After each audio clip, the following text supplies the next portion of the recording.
Ben jij Ron? Ja. Jij bent Ron. Verschrikkelijk, sorry. Excuses, ik ben veel te laat.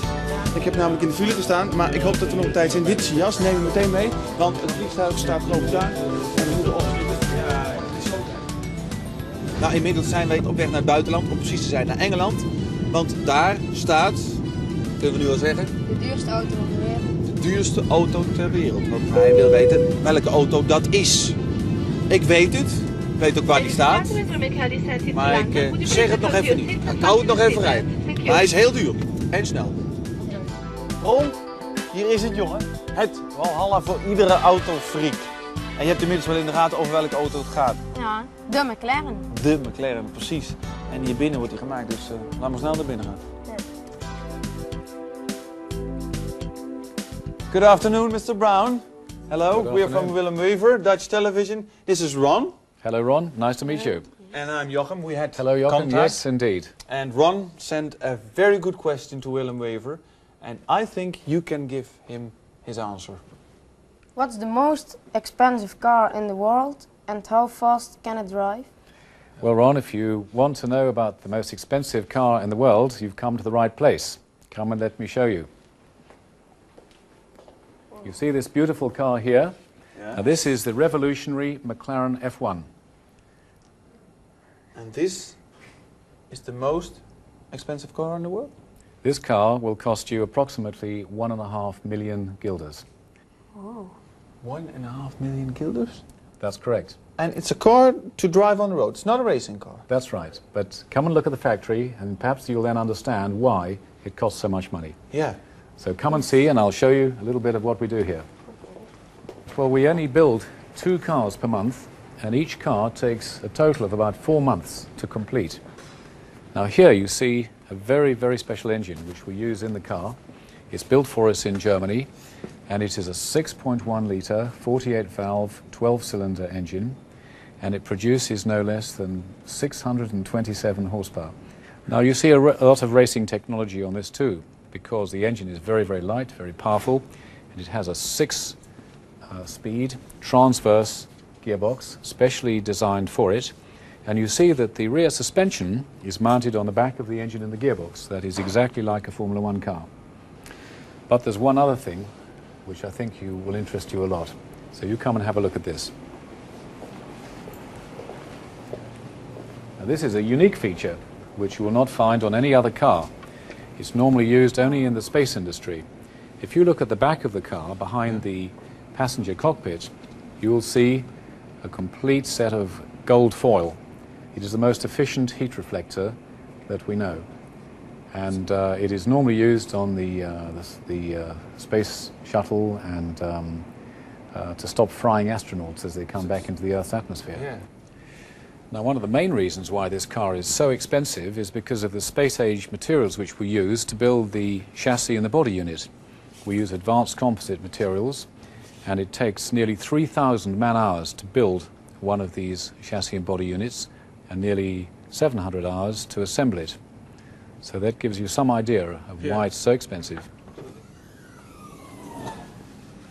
So this is the interior of the car. Although it's a very small and compact sports car, it actually carries 3 people, as you can see.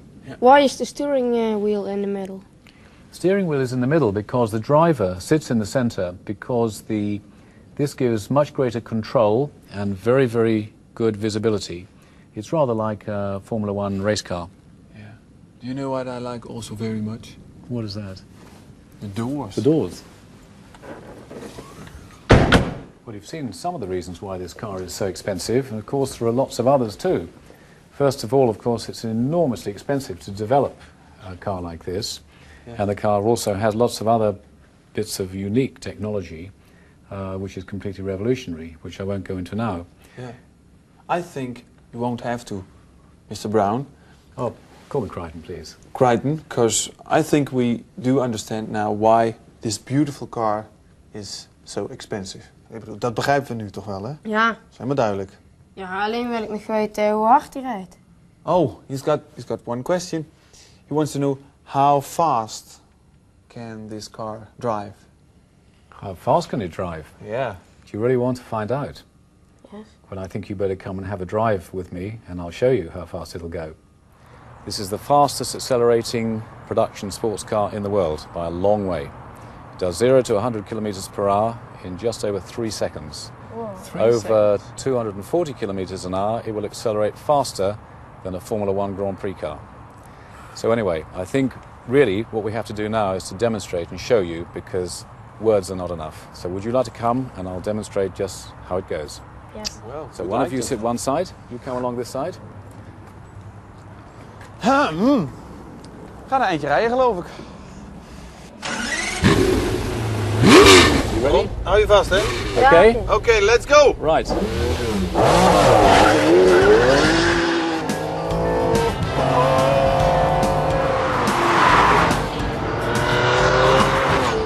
Is te gek, hè?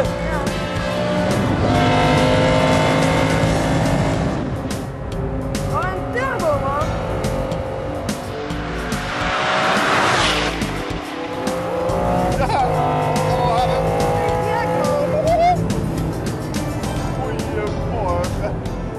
Zoiets heb ik nooit meegemaakt. Hè?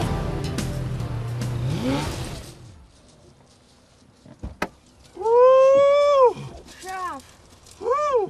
Wat is de topspeed? The top speed? No. Top speed is more than 100 kilometers per hour faster than that. We were just doing 260 and a little bit more. This car will do 370 plus. Would you like to come with me to try it? Yes. I'm sorry. What about you? 370 kilometers. 370 And kilometers what per we hour. did now was 260. Correct. Do you want to come? Well, I think I go out then. Oh, really? Because I have al de hele tijd met de billen tegen elkaar gezeten. Kijk, alles is goed, maar dit wordt te gek hoor. Ron, je weet zeker dat je blijft zitten? Ja. 370 km per uur, hè? Ja. You take care of my boy and I will clock the time. Okay. Because I don't believe you, 370. Hè? Okay. Je kunt mij van alles vertellen.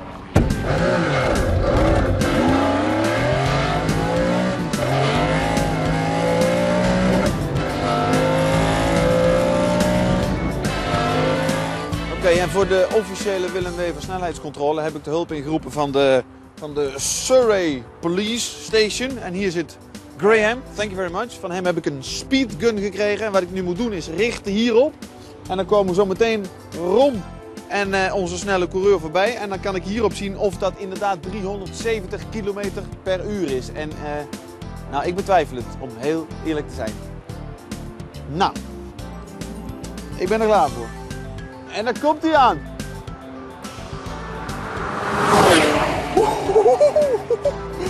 Even kijken. 208. 208 miles an hour. Ik even omrekenen. Dus wortel 3 wortel 3 keer 3. 208 miles an hour. How many 208 miles an hour. And that's 320. Ja, heb ik het. Dat is dus geen 370. Heeft hij dus toch weer even overdreven. Moet ik straks even met hem over hebben hoor.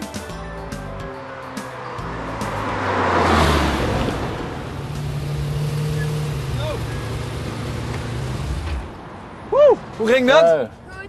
Well, Crichton, I have to say you went as a spear, but I clocked officially, and it was only 320 kilometers an hour.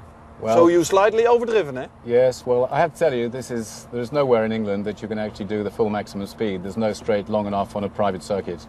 So that's all we can do here, but the car was still accelerating violently, wasn't it, at that speed? So, But that's I all we can believe do. you. I believe you when you say 380. Well, more than 370 we've already done in Okay. testing in Italy some time back. Great. Ron, ik moet zeggen, ik ben blij dat ik je weer terug zie. Heel huids. En ja, ben jij ook een beetje tevreden met je antwoord? Ja, tuurlijk. Het was hartstikke gaaf. Ja, en nog even voor alle volledigheid. Wat is nu het antwoord op jouw vraag? De McLaren is de duurste wagen van de wereld. Hij kost 1,5 miljoen. En ook nog eens de snelste, want hij rijdt 380 km per uur. That's it. Okay. Ja. Crichton, we'd like to thank you for an unforgettable experience.